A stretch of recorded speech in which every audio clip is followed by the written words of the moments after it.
Shalom dan selamat pagi. Selamat kita ketemu lagi di pagi yang indah ini untuk beribadah pada hari Sabat, hari Minggu, tanggal 12 bulan Julai tahun 2020. Dan tema untuk khotbah pada pagi ini adalah kehidupan selepas meninggalkan dunia ini buat selama-lamanya. Jadi itulah tema supaya kita dapat sama-sama renungkan betapanya manusia ini harus tahu apa yang terjadi selepas kita meninggalkan dunia ini, iaitu selepas kematian kita, jasad kita akan mati dan kita akan terpisah dengan dunia orang hidup. Jadi itulah yang harus kita renungkan dengan kesibukan selepas pemulihan negara pada COVID-19. Adakah manusia, khususnya di negara kita, di tempat-tempat kita, kita melihat betapa insafnya kita, betapanya baiknya Tuhan bagi kita yang sudah terselamat daripada segala penyakit COVID-19 yang menular, yang tidak ada kesudahannya, tidak ada vaksinnya untuk mengubati manusia yang terkena itu, sehingga ramai daripada mereka yang terjangkit dapat terselamat. Tapi bagi kita, walaupun tidak terkena, apakah yang harus kita fikirkan? Sekiranya kita terselamat dan kita teruskan kehidupan, adakah kita fikirkan kehidupan kita ini selepas kita meninggal dunia buat selama-lamanya, di manakah kita pergi, di manakah tempat yang harus kita tuju? Itu semua adalah yang harus kita dengarkan hari ini, kebenaran firman Tuhan yang akan disampaikan oleh saya. Terpujilah nama Tuhan. Sebelum itu, mari kita tunduk kepala, kita berdoa kepada Tuhan untuk serahkan semua tentang yang kita akan dengar tentang kebenaran firman Tuhan ini dan di dalam nama Tuhan Yesus Kristus. Mari kita berdoa.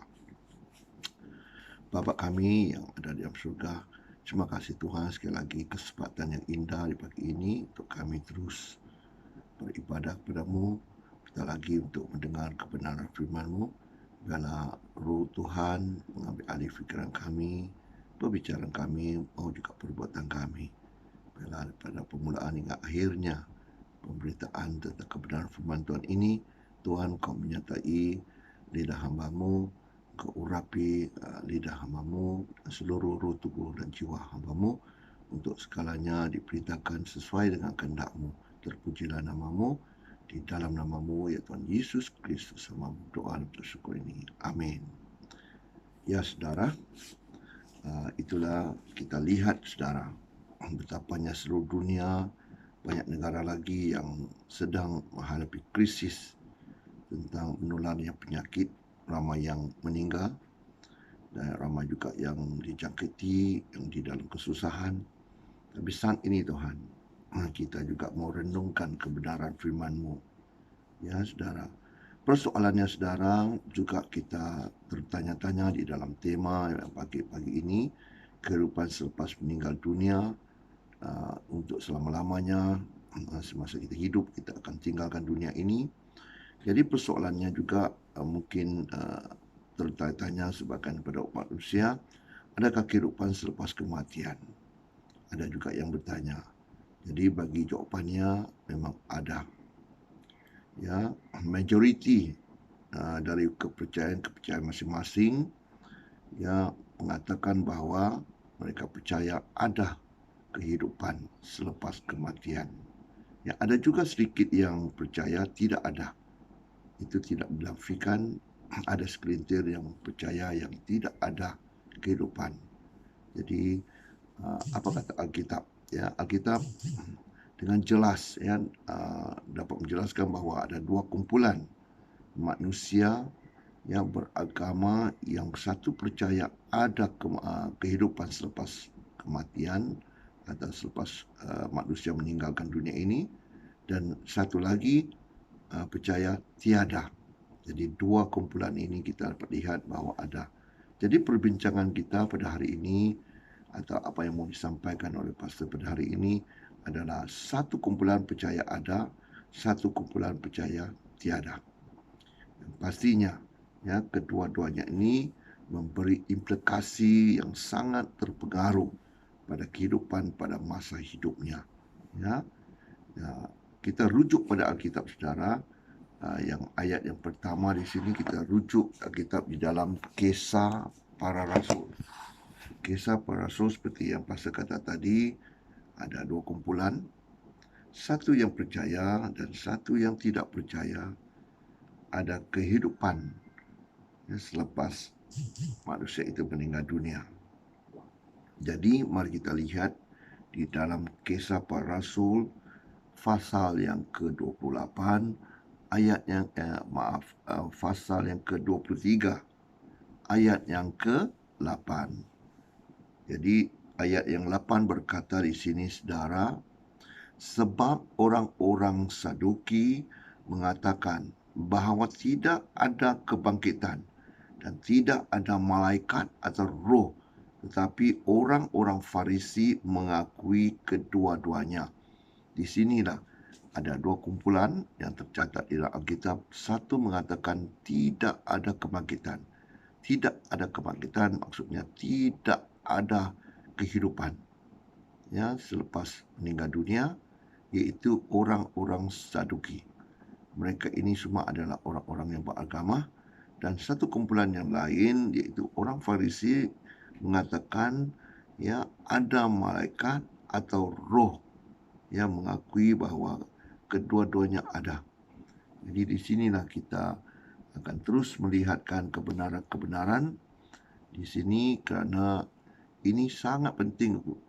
Kerana yang percaya yang ada pastinya kehidupan mereka tahu apa yang mereka harus lakukan, apakah amalan-amalan mereka lakukan, apakah kebaikan-kebaikan yang pastinya satu hari mereka tahu ada pembalasan daripada Tuhan. Apa yang baik itu, apa yang diperintahkan Tuhan itu, pastinya ada upah bagi mereka yang melakukan. Tapi bagi kumpulan yang mengatakan tidak ada kehidupan, pastinya mereka kata apa yang baik mereka lakukan adalah baik saja di dunia ini sesama manusia itu untuk menguntungkan diri mereka. Apa yang baik mungkin dipuji, apa yang baik mungkin dapat balasan yang baik di dunia ini, tapi tidak di masa yang akan datang selepas kematian.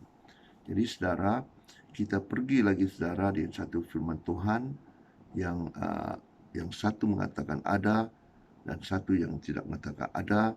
Kita lihat apakah penjelasan yang kita lihat tentang hal kematian, ya, yang juga kita boleh lihat di dalam Lukas, ya. Kita lihat satu lagi Lukas yang ke-20. Kita pergi ke Lukas 20, saudara. Ayat yang ke-36. Lukas 20 ayat 36.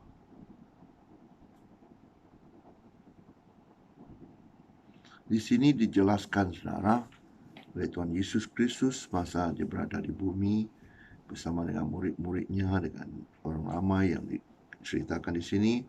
Ayat 36 berkatakan demikian.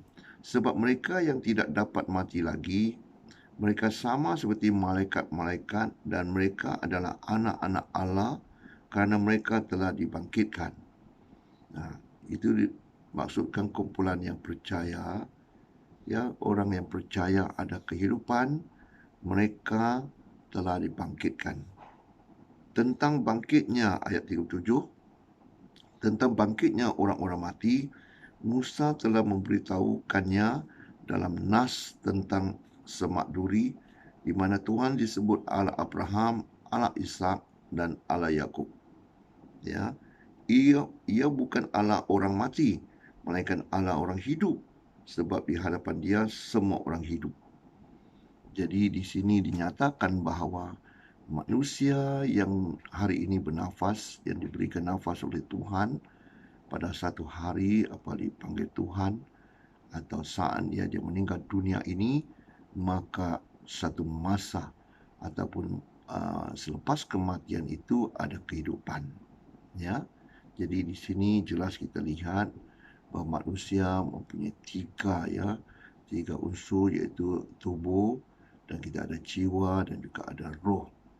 Yang tubuh ini asal daripada tanah, kembali pada tanah iaitu kubur, dan jiwa dan roh itu akan kembali pada Allah yang memberinya.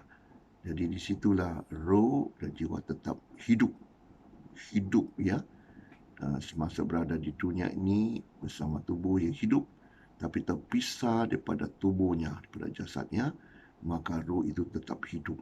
Jadi di sinilah saudara, kumpulan yang percaya bahawa ada kehidupan, iaitu tetap roh dan jiwa itu hidup, tapi kumpulan yang mengatakan tidak ada kebangkitan, maksudnya tidak percaya bahawa roh dan jiwa itu akan hidup. Jadi di sini ada dua pandangan apakah yang penting, ya. Kita teruskan kepada ayat 39, tadi 38, 39 mendengarnya. Mendengar itu, beberapa ahli Taurat berkata, "Guru, jawabmu itu tepat sekali." Jadi ahli-ahli Taurat juga mengakui bahawa apa yang dikatakan Yesus, mereka tahu Yesus sebagai guru yang mengajar segala kebenaran ini, mengatakan bahawa jawapan yang dikatakan Yesus itu tepat sekali. Jawapannya ialah yang dikatakan tadi di ayat yang 37 yang sekarang saya bacakan semula, tentang bangkitnya orang-orang mati. Musa telah memberitahukannya dalam nas tentang semak duri, di mana Tuhan disebut Allah Abraham, Allah Ishak dan Allah Yakub. Ia bukan Allah orang mati, melainkan Allah orang hidup, sebab di hadapan Dia semua orang hidup. Jadi di sinilah manusia itu masa hidup di dunia ini dan juga di dunia akan datang tetap hidup bagi mereka yang percaya pada Tuhan Yesus. Itu sebab di sini seringkali di Alkitab dikatakan orang percaya dan orang tidak percaya. Yang penting percaya pada Tuhan yang hidup. Jadi apa yang penting bagi saudara pada hari ini, ya. Yang pertama, yang tidak percaya ada kehidupan selepas kematian, tidak ada apa-apa yang saudara peroleh sama ada pembalasan, baik ataupun buruk, semasa hidupmu di dunia ini. Tiada apa, ya. Tiada apapun bekalan yang harus dipersiapkan setelah mati. Itu yang bagi orang yang tidak percaya.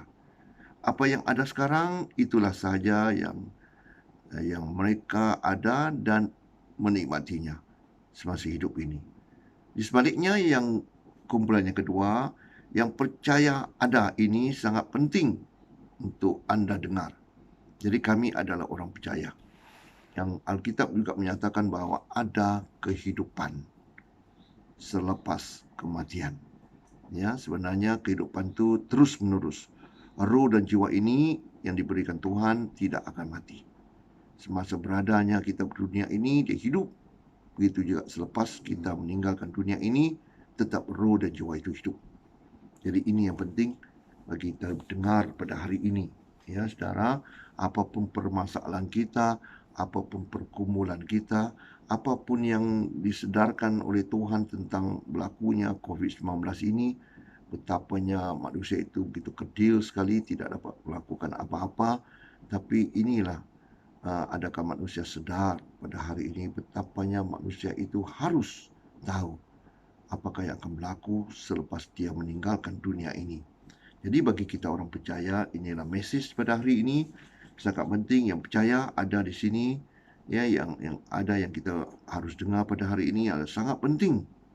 Kerana pada hari ini, dan yang belum juga tahu dan jadi tidak percaya, juga berilah kesempatan untuk dirimu, ya, supaya harus tahu sebelum terlepas peluang ini buat selama-lamanya. Semasa saudara hidup ini, berilah peluang pada dirimu untuk tahu bahawa ada sebenarnya kehidupan selepas kematian, supaya saudara tidak akan terlepas buat selama-lamanya.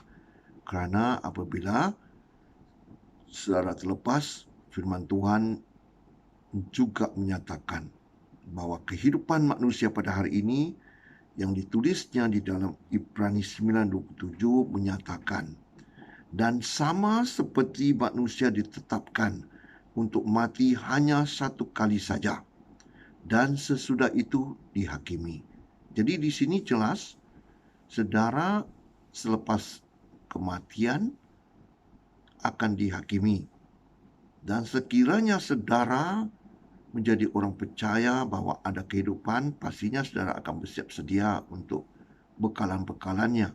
Apakah yang saudara sudah terima, sudah menerima ajaran yang benar, mengenali Tuhan yang benar, karena hanya Tuhan yang benar akan menjanjikan benda yang benar, supaya apabila saudara meninggal dunia ini, saudara akan tahu bahwa apa yang janji Tuhan itu pasti yang saudara lakukan yang terbaik menurut perintah-perintahnya, pasti saudara akan menerimanya.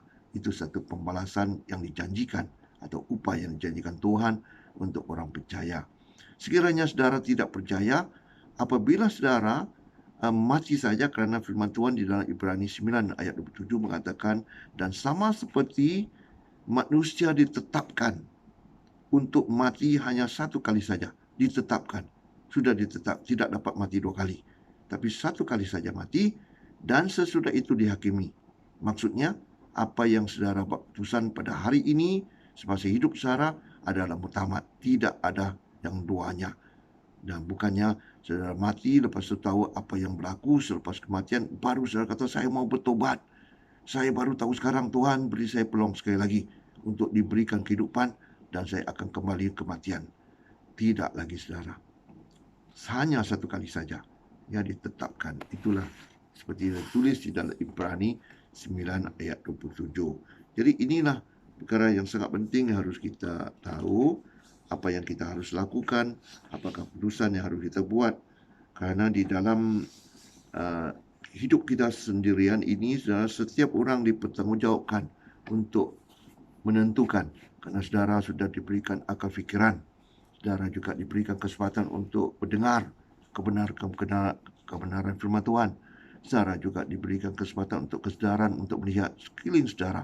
Siapakah yang mencipta alam semula jadi ini? Pastinya Tuhan yang Maha Kuasa, Tuhan yang Maha mengetahui, Tuhan yang Maha Pengasih itu menciptakan segala-galanya untuk kehidupan manusia atas bumi. Oleh itu saudara, hari ini sangat penting saudara harus tahu apakah Tuhan yang benar itu dan apakah firman-Nya yang benar itu untuk kita pegang. Karena kebenaran firman Tuhan. Jadi dikatakan tadi dua kumpulan, ada yang percaya, ada yang tidak percaya, ada kehidupan selepas kematian. Jadi mari kita saudara kita melihat lebih dalamnya di sini, apakah kebenaran Alkitab, ya, kebenaran Alkitab yang mengatakan sedemikian. Karena kebenaran Alkitab ini yang kita harus pegang bagi orang percaya, supaya segala yang kita pegang ini pastinya kita percaya bahwa Tuhan mau kita ketahuinya. Itu juga kita lihat yang apa sendiri yang telah diceritakan, yang telah disampaikan oleh Tuhan Yesus, ya, oleh Tuhan Yesus kita yang sangat baik, karena tentang orang yang sudah meninggal. Ya, kita mau dengar bahwa apakah yang berlaku bagi orang meninggal, satu kesempatan yang diberitahu supaya kita tidak terlepas daripada kebenaran ini dan kita tahu apa yang terjadi. Jadi saudara, sudah diberitahu apa yang telah terjadi bagi mereka yang telah meninggal, dan selepas meninggal apa yang berlaku di sana.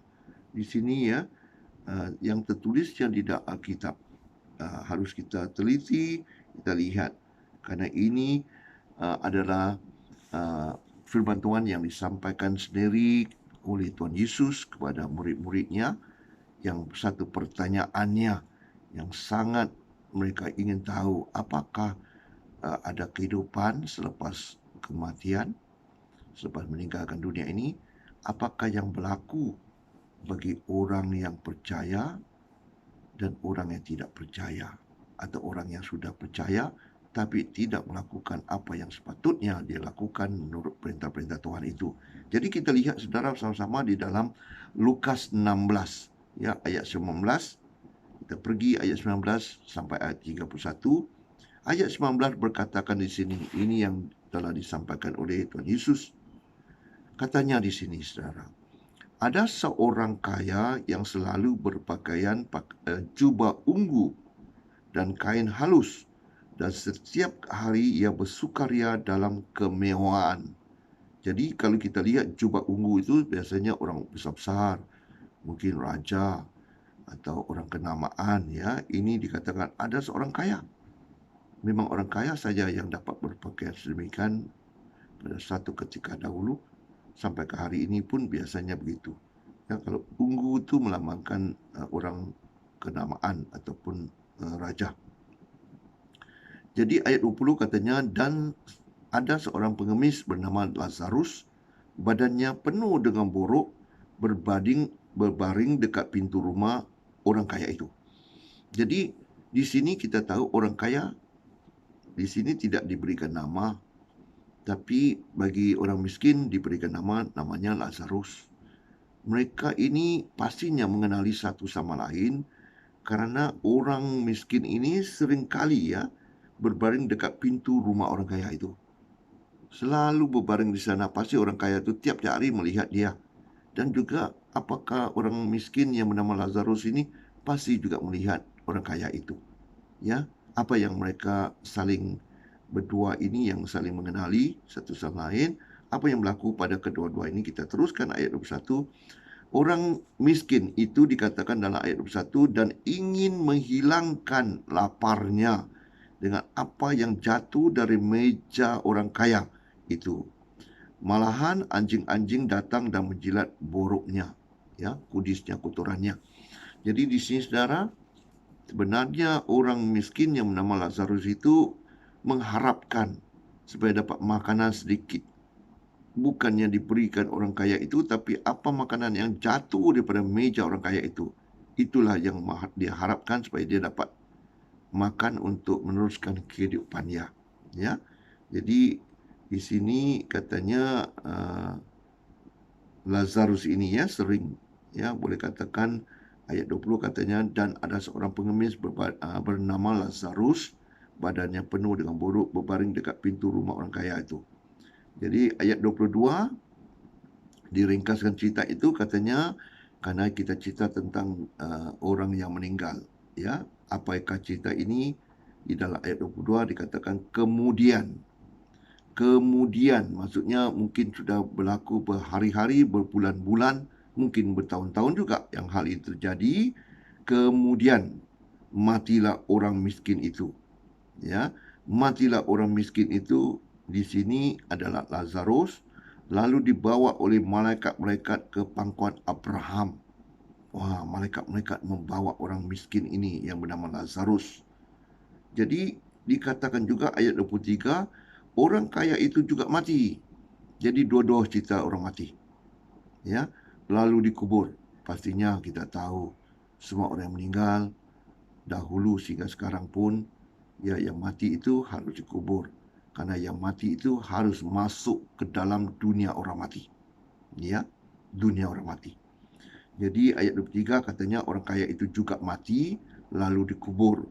Dan sementara ia menderita sengsara di alam maut, di alam maut itu, di dalam dunia orang mati, ia memandang ke atas dan dari jauh dilihatnya Abraham dan Lazarus duduk di pangkuannya. Alangkah indahnya Lazarus ini dapat duduk di pangkuan Abraham. Kita tahu apa yang cerita dalam Alkitab. Abraham itu adalah dipanggil Tuhan sebagai orang yang melalui Abraham dijanjikan anak, perjanjian, iaitu Ishak, dan juga Ishak mendapatnya Yakub, kemudian dinamakan sebagai Israel.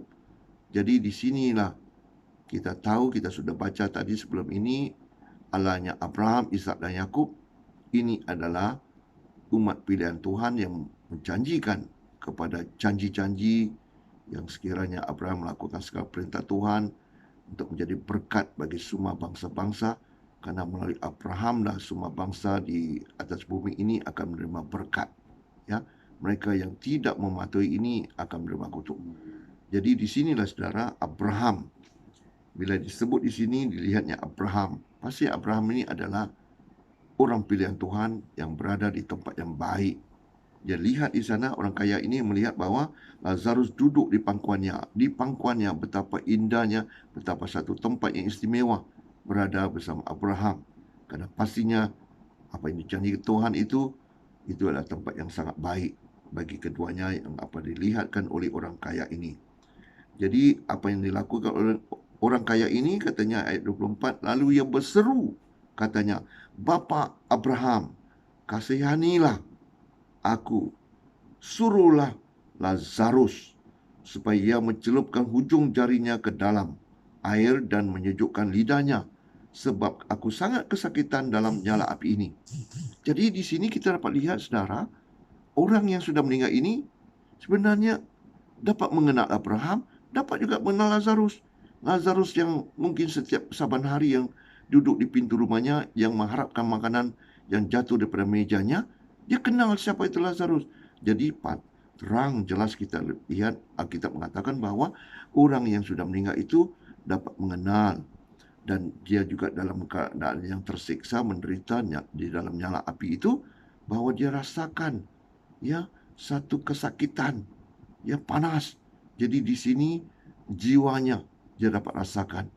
Jiwa itu biasanya adalah sentuhan-sentuhan akal fikirannya, dia dapat merasakan.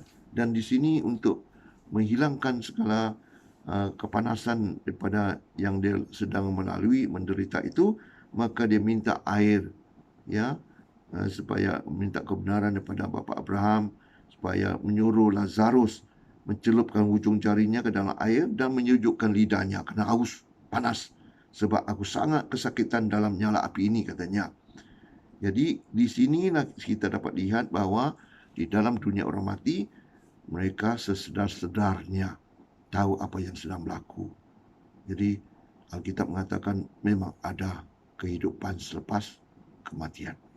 Mereka yang tidak percaya haruslah melihat kebenaran ini, mendengar kebenaran ini, supaya melihatkan betapanya, saudara, kalau saudara tidak ada kebenaran semasa hidup, tidak ada bekalan kebenaran-kebenaran yang diamalkan, maka pastinya saudara berada di dalam ajaran-ajaran yang tidak benar. Biasanya ajaran-ajaran tidak benar ini pastinya datang daripada si iblis, bahawa saudara di bawah kuasa iblis. Jadi di bawah kuasa iblis ni tempatnya sepertinya adanya orang kaya ini. Jadi bagi mereka yang ada kebenaran, yang percaya kepada kebenaran yang disampaikan oleh Tuhan Yesus itu, disediakan satu tempat yang sangat baik. Dan di sinilah semasa yang berada di tempat yang baik mau tidak baik, mereka sesedar-sedarnya tahu manusia itu ada kehidupan sebenarnya selepas kematian. 25, ayat 25, tetapi Abraham berkata, saudara, anak. Dia memanggil orang kaya ini sebagai anak. Ingatlah bahawa engkau telah menerima segala yang baik sewaktu hidupmu, sedangkan Lazarus segala yang buruk. Sekarang ia mendapat hiburan dan engkau sangat menderita. Bagi mereka yang walaupun menderita semasa hidup, mungkin menderita dari segi mendapat makanan, kesusahan, harus bersusah payah, harus berpeluh, titik peluhnya jatuh ke bumi untuk mendapatkan nafkah. Ada yang bekerja sebagai petani maupun bekerja di pejabat, semuanya bersusah payah dengan cara hidup, tapi cara hidup yang benar itu akan membawa mereka kepada tempat yang memberi mereka penghiburan. Seperti yang dikata di sini, bahawa Lazarus menerima segala yang baik, dan sewaktunya hidupnya segala yang buruk di sini ditukarkan kepada segala yang baik semasanya selepas dia meninggalkan dunia. Dia kata dah sekarang ia mendapat hiburan, tapi orang kaya itu mendapat penderitaan. Jadi inilah, saudara, adakah kita berfikir semasa hidup kita ini sangat penting untuk kita mengetahui kebenaran-kebenaran, karena kebenaran-kebenaran ini yang kita peroleh sebenarnya akan membebaskan kita. Membebaskan kita, saudara. Apatah lagi, karena selepas kematian itu adalah selama-lamanya. Sama ada kita berada di dalam tempat yang sangat buruk atau sangat dahsyat, menderita di dalam nyala api buat selama-lamanya, atau kita berada di tempat yang selama-lamanya mempunyai tempat penghiburan, sukacita, damai sejahtera daripada Tuhan yang Maha Perkasa. Di sini diperingatkan dan dikatakan di ayat 26, selain daripada itu di antara kami, ya maksudnya kami itu Abraham, Lazarus ya, dan engkau itu adalah orang kaya itu, terbentang jurang yang tak terseberangi, supaya mereka yang mahu pergi dari sini kepadamu ataupun mereka yang mahu datang dari situ pada kami tidak dapat